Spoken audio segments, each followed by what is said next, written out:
Chase Thomas podcast. My nephew needs me to record. See, I already hate it. I hate it. Do it. All right, hello, and welcome back to another episode of the Chase Thomas podcast from still the aforementioned Chase Thomas, coming to you live from Knoxville, Tennessee, Everything School HQ. Joining me over there in Tequila, Georgia, my good friend, University of North Georgia alumni and host of the Georgia Voice of College Football, Matt Green, is here. We call him Sniffles tonight. Sniffles Green. Matt, good evening, sir. How are you? Doing well, sir. Yeah, hopefully I don't do any sniffles on the show tonight. But feel a little under the weather, but the show must go on. You're fighting through it. That's the great ones play with pain, It's that time of year, the weather changing. It's true. Been around too many children this past week, so that'll do it to you. Yeah. Parents, I feel like young parents, it's just they're sick all the time. It's true. That's what I hear. Tough gig. Well, Matt Green, fun show, week 12 here, Tennessee in their final non-interesting game for the rest of the season against New Mexico State on Saturday. So we just got to get through this, and then we go to Gainesville and then Vanderbilt in Neyland Stadium in the finale. But it's a better slate than last week. You got on to me about taking a nap in the afternoon from the Saturday afternoon slate at halftime of Oregon and Iowa, which I don't appreciate because I think a nap was very much welcome at that time. I think it was more than fair, especially with the weather and everything else. It was a great nap. It was a good one. I enjoyed it. I have no regrets. But when I looked at this slate, I don't know if I'm going to fit a nap in on this Saturday, Matt Green. Oh no. Yeah, it's unacceptable to be napping midday Saturdays. And I'm a very pro nap person here, but not on college football Saturdays, sir. Well, Matt Green, week 12 is here. Believe it or not, it is week 12 in the college football season. And before we get into our SEC slate here on a pod divided balls versus dogs, where do things stand right now, Matt Green? Where do things stand, sir? So let me see here on the season. I still got a slight lead on you. Or I should say you have a slight lead on me, money line wise. 81-41 you are on the season to my 79-43.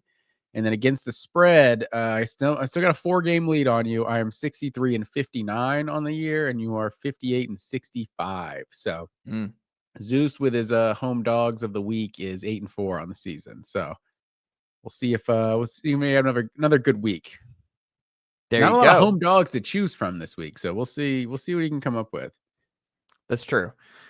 This is true, Matt Green. I feel like this year in particular, like one of the bummers about the coaching carousel just kicking off really early this year is like there's just so many games where it's like there have been coach firings and everything else where it's just like the games just lose some luster, man. Like so much of the talking points is like, is Napier gonna make it through the year? Is Brian Kelly or is Hugh Freeze and everything else? But then when they actually do fire the coach, like it does just kind of take the air out of stuff. That kind of took the air out of LSU and Alabama, that Brian Kelly didn't have that pressure going to Tuscaloosa and everything else. I don't know. When I was looking at this week's slate, just thinking about it, you're like, man, there's just it's just kind of a bummer. I hope this isn't a trend that continues. I wonder if just the way the calendar is now, we're going to have more and more of these midseason firings for teams to try and get ahead of this.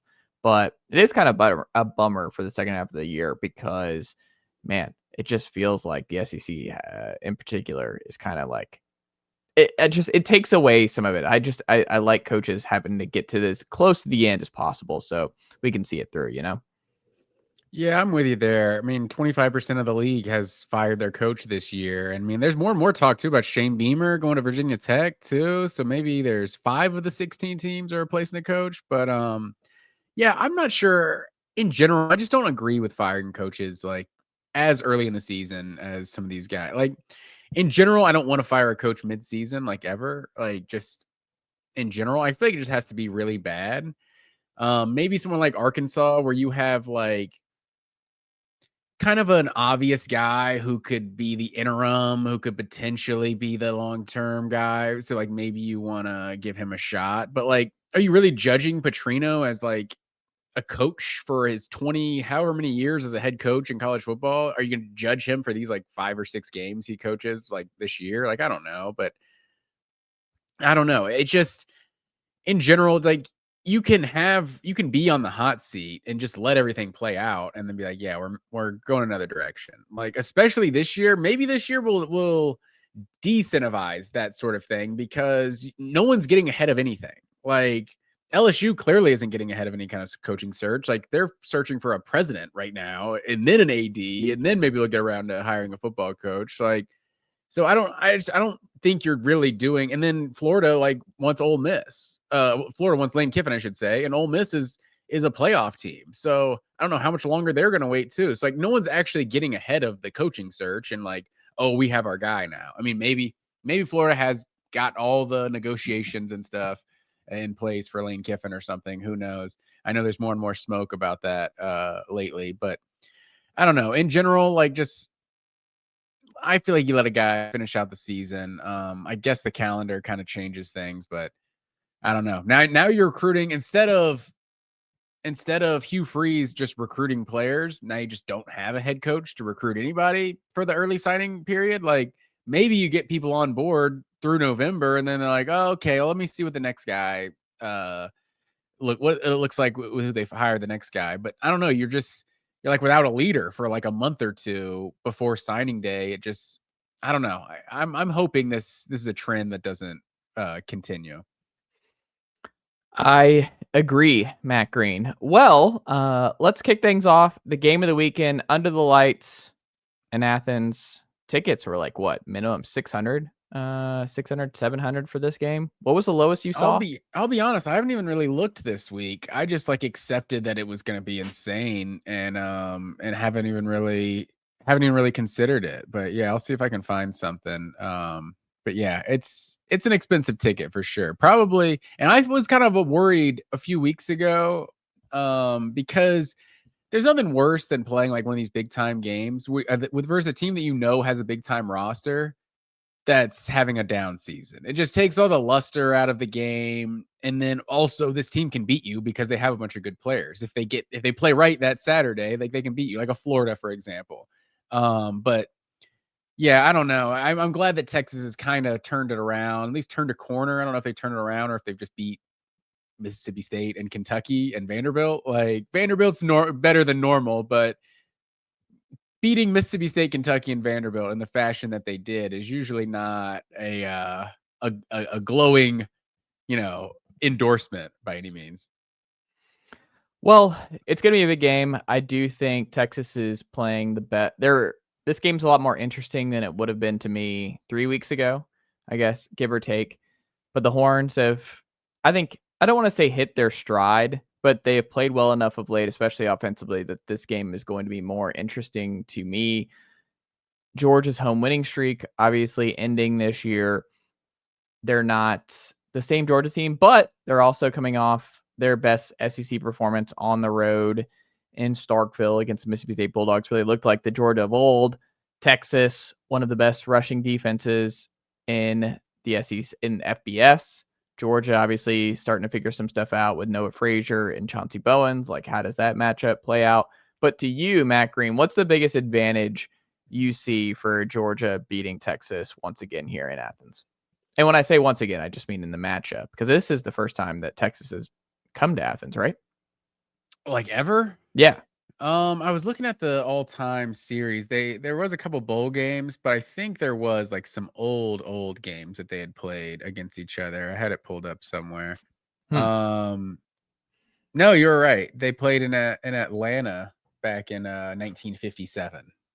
So and then they played one in Austin. So yeah, you're right. They've never played in Athens and then a few bowl games in SEC and the SEC championship last year, but yeah, I think the biggest advantage for Georgia is that I think Georgia just has an identity offensively right now. Like, and maybe Texas has an identity also. And if they do, it's a team that can't really run the ball. And I think that's not really an identity you want. But Georgia's offense is really coming into its own. Mississippi State was definitely the I would say the best just complete performance they've had of the year on the road as well.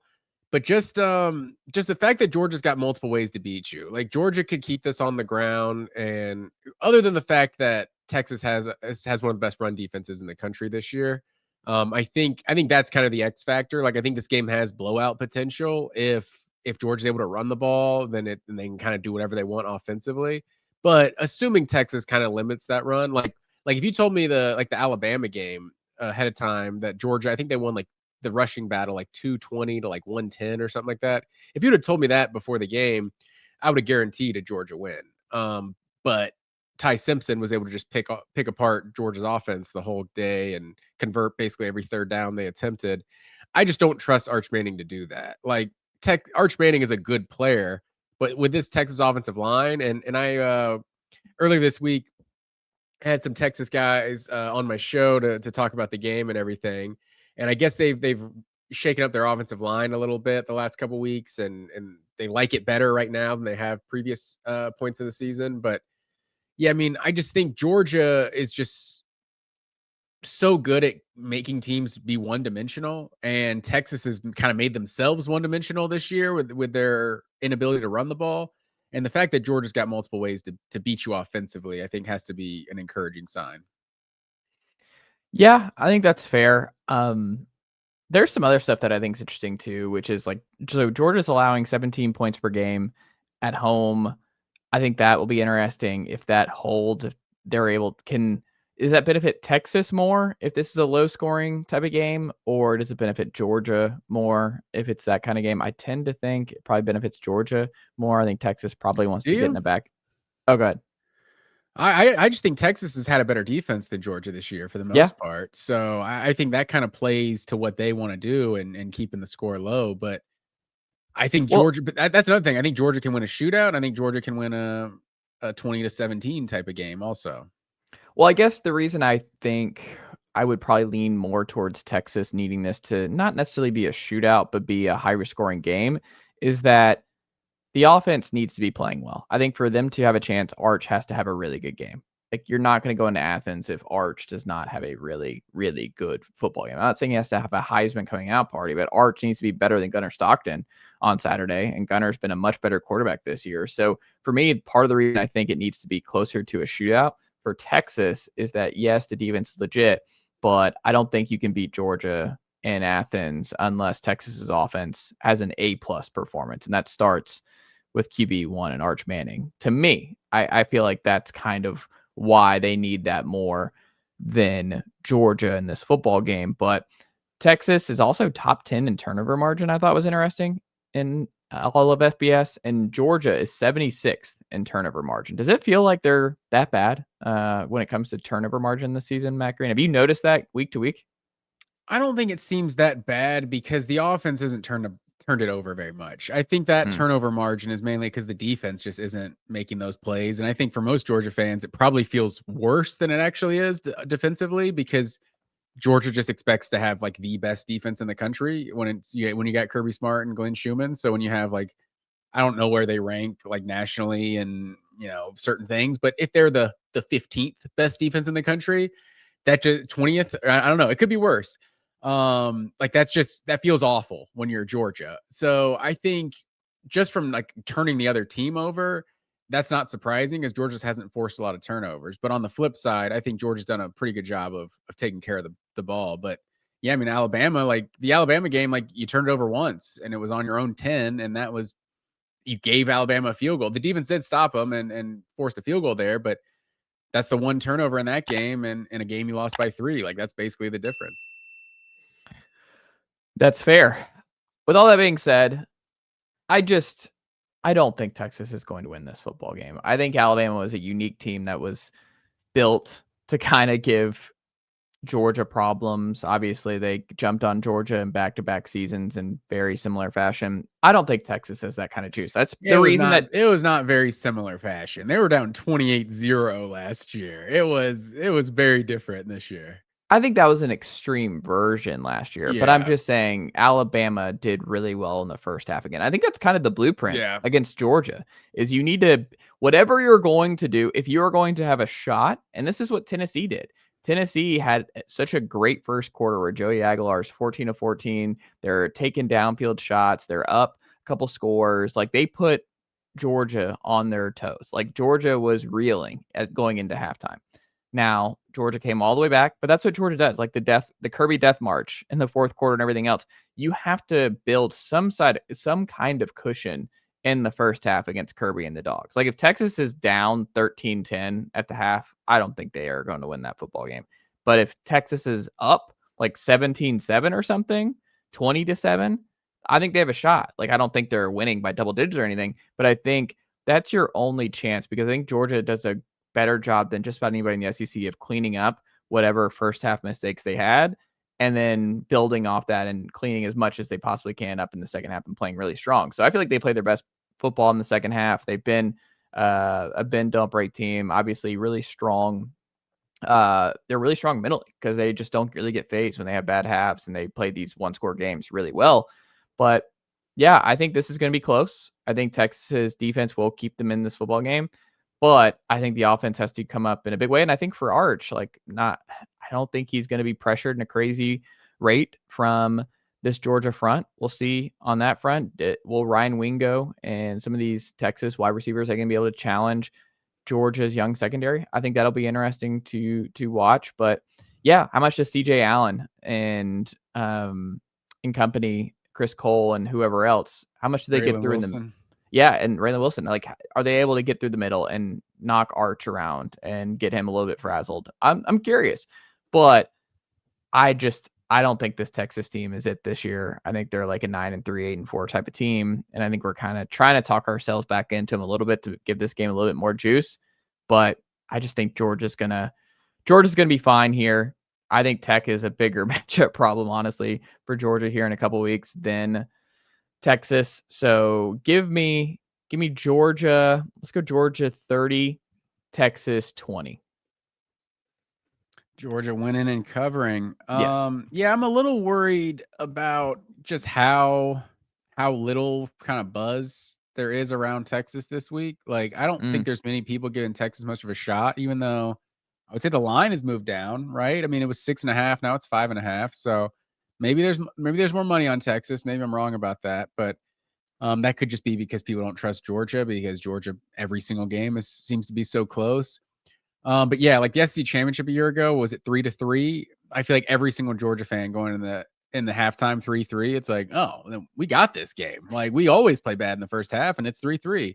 I think that's another thing that's kind of lost from last year of Georgia kind of physically dominating Texas in 2 games. Is that Texas defense played really well in both of those games. Like I think Georgia's starting field position in the first half in that game in Austin was like it was like the opposite 30-yard line or something. Just the defense just forcing turnovers and just making all kinds of plays is really what led the way. But the offense, I mean, Ant Beck, I think threw 3 picks in that game as well. So I just feel like this team, it feels like for one, the defense is coming along, and I think I'm still skeptical of the pass rush because, yeah, CJ Allen and Raylan Wilson were getting after the quarterback last week, but they were kind of the only guys. I think Christian Miller and Quintavious Johnson split a sack last week against Mississippi State. But if you're having to blitz your 2 middle linebackers in order to get pressure, that's obviously opening yourself up a little bit. So can Texas take advantage of that? Arch definitely looked really lost when he played against Georgia a year ago for those few series, but it's been a year, so Arch is definitely looking better. Steve Sarkisian 2-11 versus top 10 teams as the head coach at Texas. Those 2 wins being one of those wins being Arizona State a year ago, which was questionable top 10 team for one, and a game they probably should have lost. So I think there's a real conversation about Sarkisian if they lose this game, because also they were really lucky to beat Mississippi State and Kentucky as well. Like this could have been like a 4 or 5 loss team this year, and they still got Georgia, still got A&M. This would go a long way. I mean, this would completely change the narrative and kind of turn the SEC race kind of upside down too, because Texas is still in control of their own destiny with just the 1 conference loss. Still got Georgia, still got A&M on the schedule. But yeah, I think in the end, I don't trust that this team can come into Athens and get a victory. Also the common opponents. I think they've played. Who are the common opponents they played? Kentucky, Mississippi State, and Florida. It's like all of those games were very different. Those are essentially the only 2 teams that Georgia's blown out in SEC play this year. And then they obviously got the close win. Would have been more if Gunner doesn't knee the ball at the end of the game. But I mean, that's 2 games that Texas just was lucky to win, and then one that they got blown out by a team that fired their head coach. So, what did they get blown out? I feel like they were getting blown out. Maybe they won on multiple scores, right? Florida over Texas. I don't remember the score. Yeah. But yeah. So in the end, I think I got to take Georgia. I said there's blowout potential if they're able to run the ball. I just don't know that they will be able to like run for 200 yards on this Texas defense. They're getting up like 90 yards a game versus Power 4 competition this year on the ground. So. Give me Georgia to win and just barely cover. I'm going to say 27-20. There you go. Next up, Matt, Oklahoma at Alabama. I think this will be a slugfest. I think this one would really surprise me if it's not a 1-score game at the end. Oklahoma, Bama in Tuscaloosa. The Tide are 5.5 home favorites. What say you?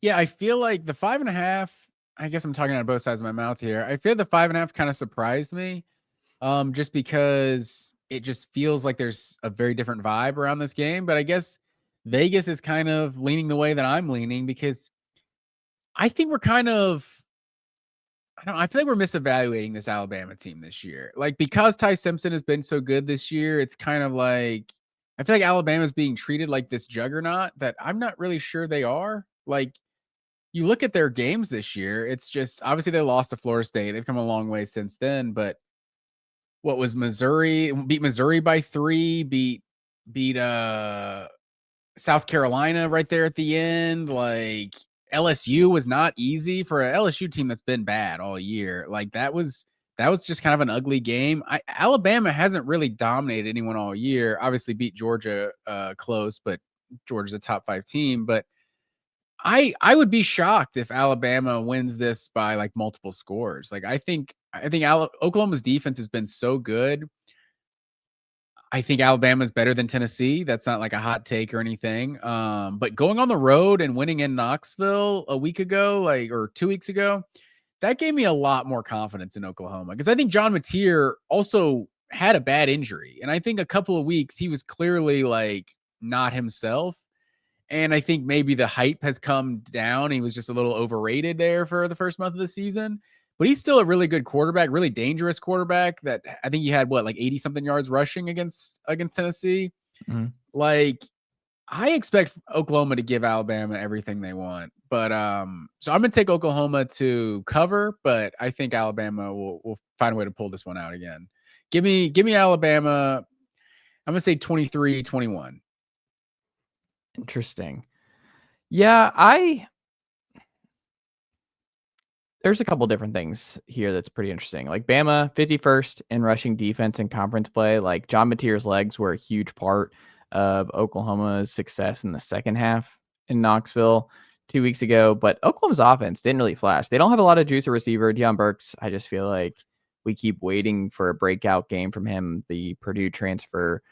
But the Arkansas transfer, he's a pretty solid player, but he's not like a big time true number 1 difference maker, that kind of guy. But Oklahoma, the front is great. Let's see how healthy they are. But the front 7 for Oklahoma defensively is really strong. Like Ty Simpson's done well with pressure, this, that, and the other. Like Tennessee could not run on Oklahoma 2 weeks ago, and Tennessee's got a much better rushing attack than Alabama. Alabama's had problems all year. Daniel Hill's starting to get some more run, and he's a pretty good player, former 4-star. Tennessee was in on him a couple cycles ago, but the combination of him and Jam Miller have not been lighting it up. Like this is not the Alabama rushing attack of old. So they're not going to be, I would be very surprised if Alabama is going to be able to run at all on Oklahoma on Saturday. So Ty Simpson's going to have to use his arm. Like he's going to have to dice this Oklahoma defense up. And I think Ty Simpson obviously should be a Heisman finalist and has had a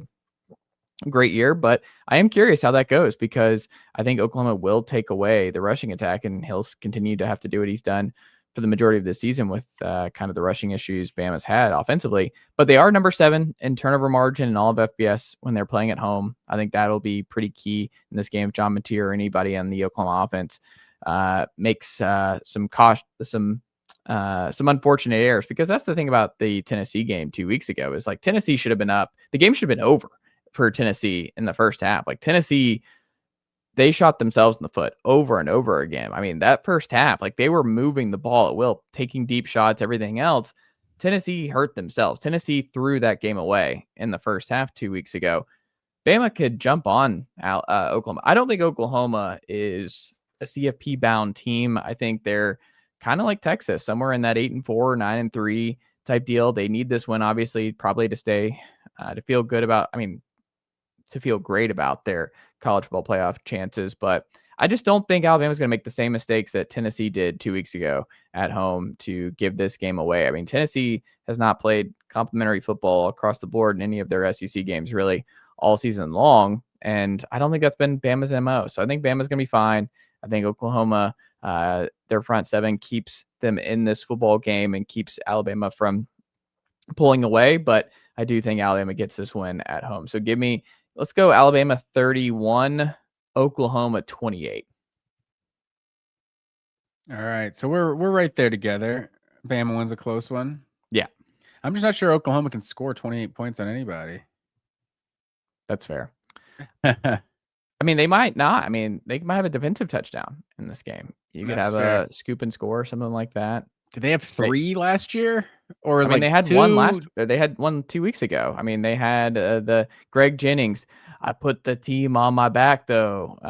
With the scoop and score return. So, but when these teams played last year, what was like 24? Was it 24-3? Did they blast, or did Bama score late? Maybe. But I mean, Oklahoma had blasted at least 2 them. defensive touchdowns. And maybe if you look at Jackson Arnold's stats, were really funny. Yeah, because Oklahoma blew them out, and it was not the offense for Oklahoma. That was because I think Jackson Arnold was like 9 for 11 for like 70 yards or something, if I remember correctly.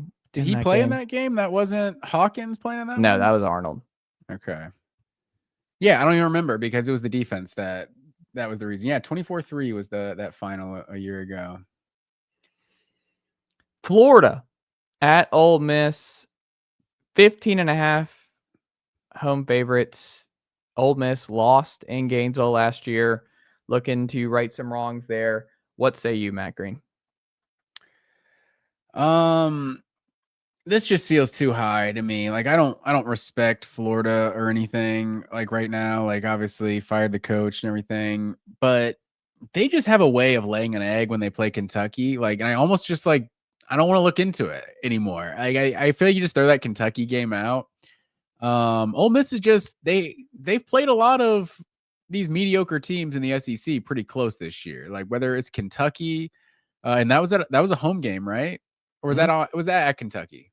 All right, no, that was at Kentucky. Are you about last year or this year?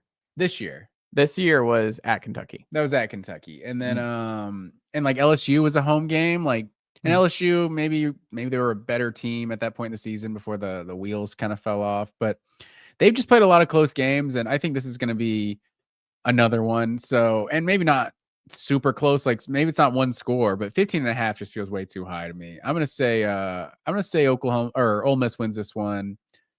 Let's say 31-20.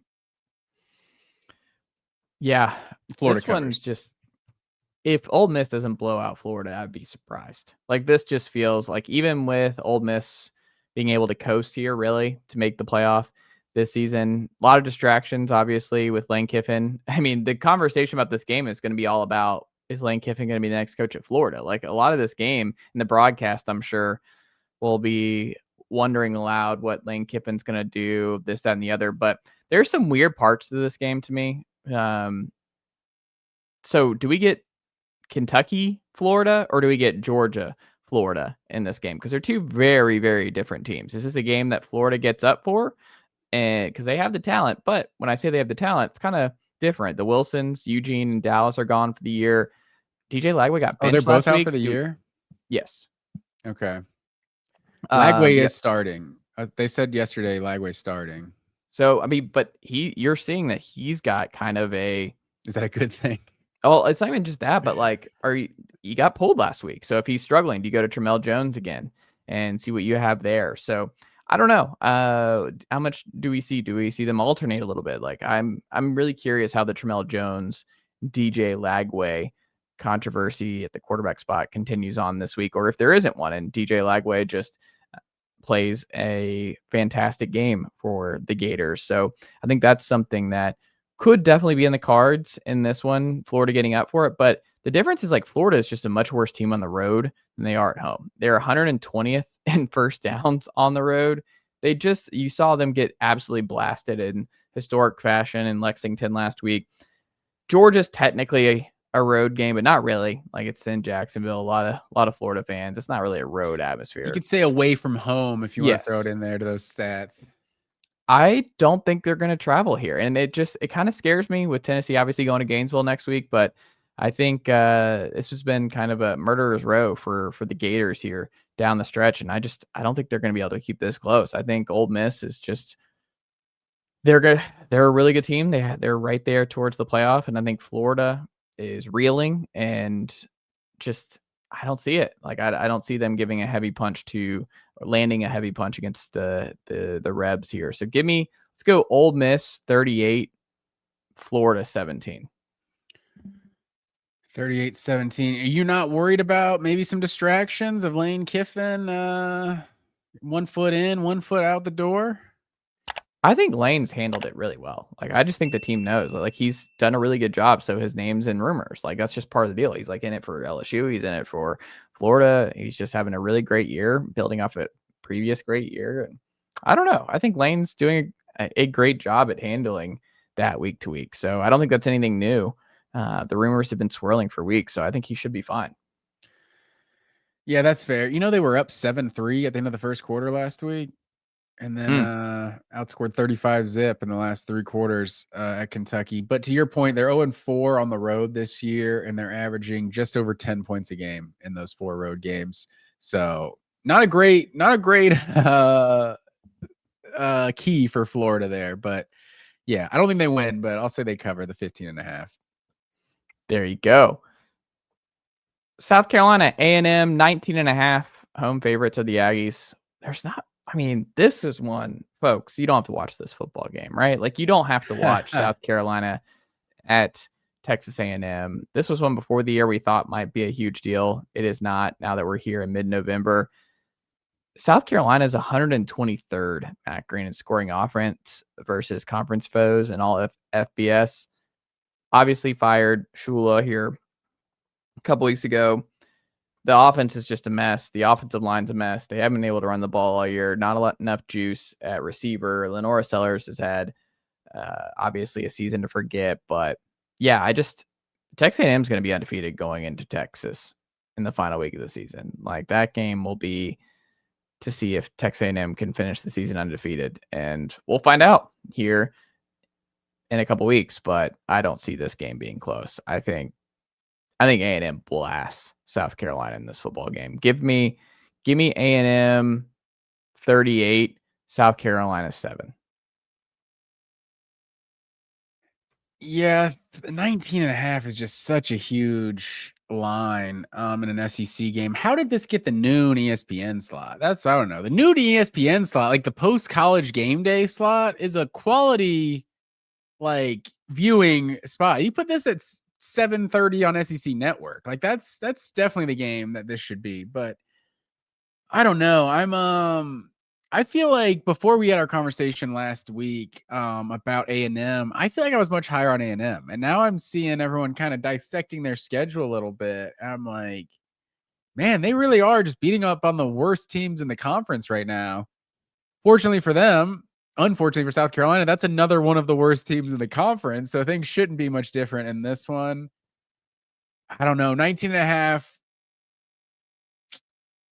I don't like 19.5. I'm going to do the same. Give me A&M, but South Carolina to cover. I'm going to say 31-13. And that is covering, right? My math, 18 points. Okay. What was your score? 38-7. Okay. Mizzou hosting Mississippi State. This should probably be the nooner, because I think this could get spicy. Mizzou 7.5 home favorites. Third string true freshman quarterback Matt Zollers under center in this one. Blake Shapen obviously banged up last week. We'll see what he looks like in this football game, Matt Green. But what do you say about the Bulldogs who you just saw last weekend, and then obviously Mizzou, their loss last weekend as well. Both teams coming off physical losses, but I think this could get spicy. But this is one that I think a lot of folks on the outside might not realize, but I think Mizzou has to really win this football game. Have you seen the rest of their schedule? Like, to finish strong here, Missouri, this is their last kind of gimme, is at home, because they go to Arkansas and they go to Oklahoma to wrap. You think this is a gimme compared to Arkansas? Yeah, I mean, Arkansas on the road, man. I would take Arkansas right now. I mean, that's fair. Yeah, you're right. Missouri's lost 3 of their last 4 also, definitely, and then went to overtime with Auburn. It was been, one of the worst teams in the SEC this year, but they score, man, and you're on your third string true freshman quarterback. Like, if you can't put up points, as good as your defense has been, especially rushing the passer here, like, I don't know, man. Like, I don't know if you'd be able to keep up with Arkansas on the road. So, yeah, right now I would lean towards Arkansas in that game. But if you lost out, you would finish 6-6. And Eli Drinkwitz is in the mix for a lot of big time jobs here, obviously, with Penn State and company. So I've got my eye on this game because I think Mississippi State obviously plays really hard. And they're going to play hard in this football game. And they've been in a bunch of 1-score SEC games before Georgia laid the wood last weekend. But yeah, no, give me Mizzou. But this is one to watch. Like, I would not be surprised if Mississippi State's like winning this football game like 24-21 in the fourth quarter, and Mizzou's got to do some stuff. But this should be a big Ahmad Hardy game. I think he was in the Heisman conversation before injuries really derailed Mizzou's season. But I'm curious because 5 1-score games for Mississippi State against Power 4 teams this year. I think this will be a 1-score game too. The rush defense is awful, 118th. Like, Ahmad Hardy needs to have a fantastic game. And I think he will. Like, that's my prediction. I think he's going to have a big time 150 plus yard performance. And I think that's going to be enough to beat the Bulldogs. But I think this will be close going to the very end. So give me Mizzou 27, Mississippi State 25. Yeah, I think that's fair. Georgia rushed for over 300 yards on Mississippi State a week ago, and you're right. They did force Shapen out of the game. Amazing what can happen when you finally get some pressure on the quarterback. But Kamario Taylor is also a super talented player in his own right. Could give Missouri a look they're not ready for. I'm kind of surprised the way we were talking that you didn't take Mississippi State. I think I'm taking Mississippi State in this one. I'm going to say Mississippi State wins this one 35-30. Go on the road, get it done. I think their only 2 conference wins the last 3 years were in Fayetteville, Arkansas, at Arkansas. So this would be this would buck that trend. But yeah, I feel like the vibes from Mississippi State are just better right now, despite coming off the loss to Georgia a week ago. We'll see. I would be surprised, but I'm still going to take. So we got a road dog of the week. There you go.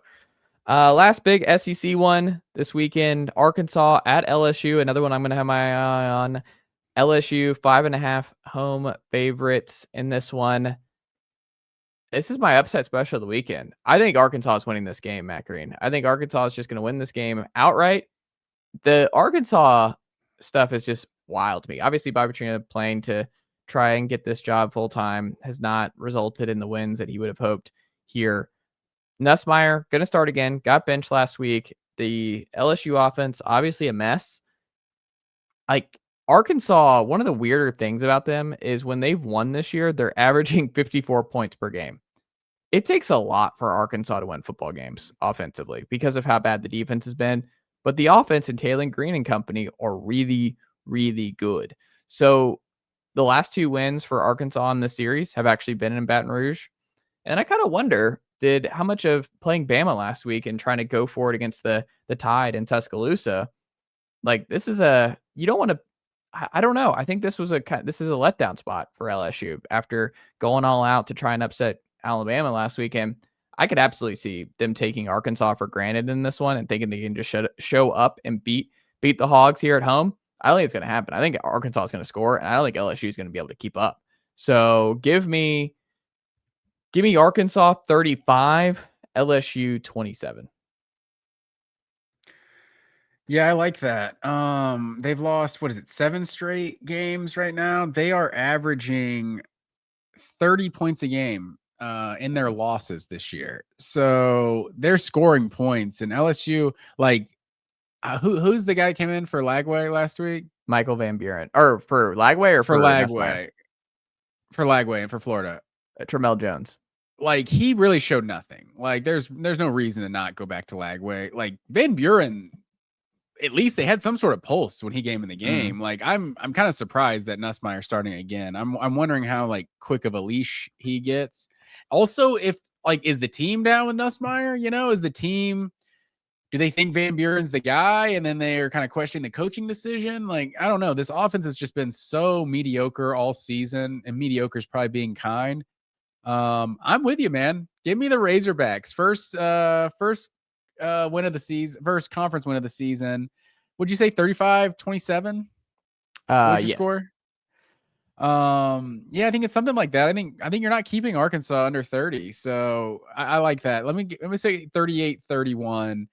Because I guarantee Arkansas is not going to put anyone away. Like, it's gonna be hectic now, like down to the wire. But yeah, give me Arkansas as well. The vibes coming out of Baton Rouge right now are not great.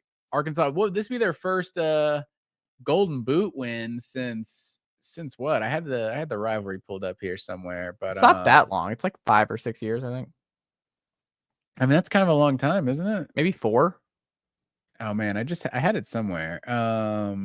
It's in one of my tabs I got open. Too many tabs. But yeah, it was 4 years ago. It's 2021. 2021. Okay. I mean, that's their only win in the last, what, like 10 years? So yes, they won in 2015 too. And that was also in Baton Rouge. So last 2 times they beat LSU was in Baton Rouge. So yeah, I'm with you. I'm locking in the Razorbacks. Best 3-7 team in college football, or 2-7 team in college football, right? Are they 2-7? Jeez, I feel like this team is so much more competitive than that. They actually feel like it though. I guess it's the opposite. Them and Auburn. It's just two sides, the same coin. Auburn defensively, one of the best defensive years that, I mean, could have won a title with that defense, and the offense is just a train wreck. And then it's Arkansas. Man, you can win a title with that offense, but man, you can lose a lot of games with that defense. I feel like that's the ultimate case study of like just what fans want more. I feel like there's a lot more hope in Arkansas when you're terrible on defense, but you're elite on offense. It just feels like you're in games when you can't score. Like, its team has 17 points. You're like, okay, that's probably it. I'm not sure we can score more than that on them. Yeah. Let's do some rapid fire here for the final ones. Matt's sick. We're sleepy. We're going to do some rapid fire here Yes, sir. To get through the remainder of our Week 12 pick'em. Notre Dame Pitt. The one thing I will say, did you see Pat Narduzzi's comment about this game? Yes. Yeah, it's like my number one like data point for picking this game, I feel like.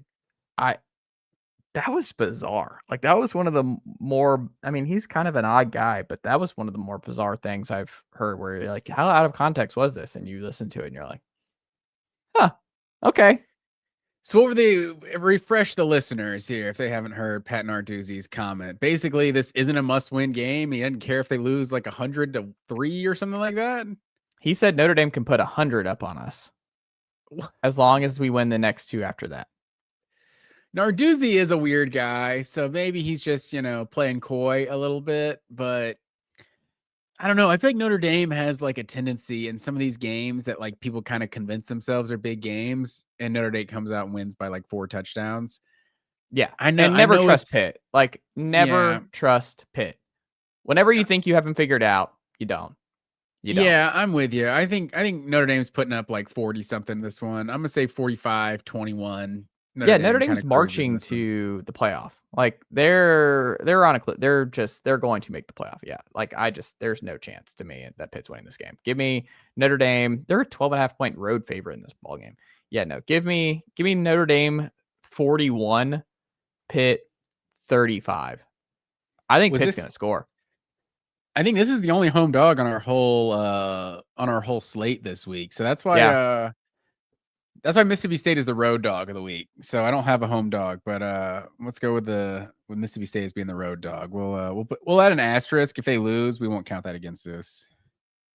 Iowa, USC 6.5 point home favorites. USC's playing really well. Iowa, just a brutal loss last week at home. I don't think they get up off the mat here. Give me USC. Let's go USC 21, Iowa 10.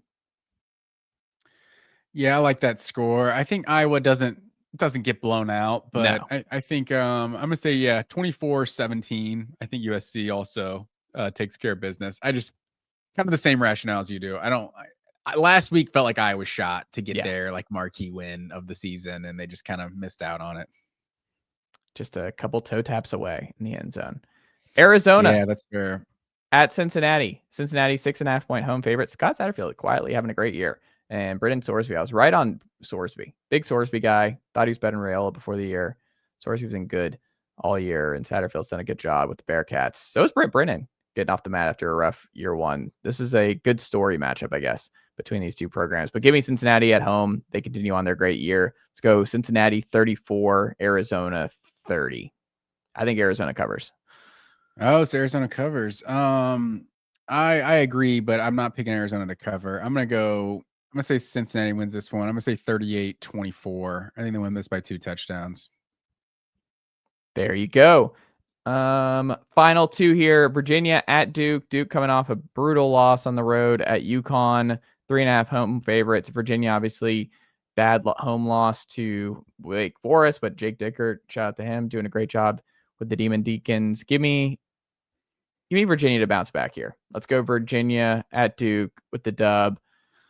Let's go UVA 30, Duke 27. Yeah, I'm with you. My old cliche about the ACC, and it's kind of used to be true, and I feel like now it's true again. It wasn't true for that period of time where Clemson was elite, but my phrase about the ACC was that no one is as good as you think they are, and no one is as bad as you think they are. And it feels like that's what the ACC is again. And there's just way too much Duke Conference Championship talk going on right now. Like, no, give me Virginia to bounce back, 27-23. I like it. Final one, TCU at BYU, another bounce back opportunity.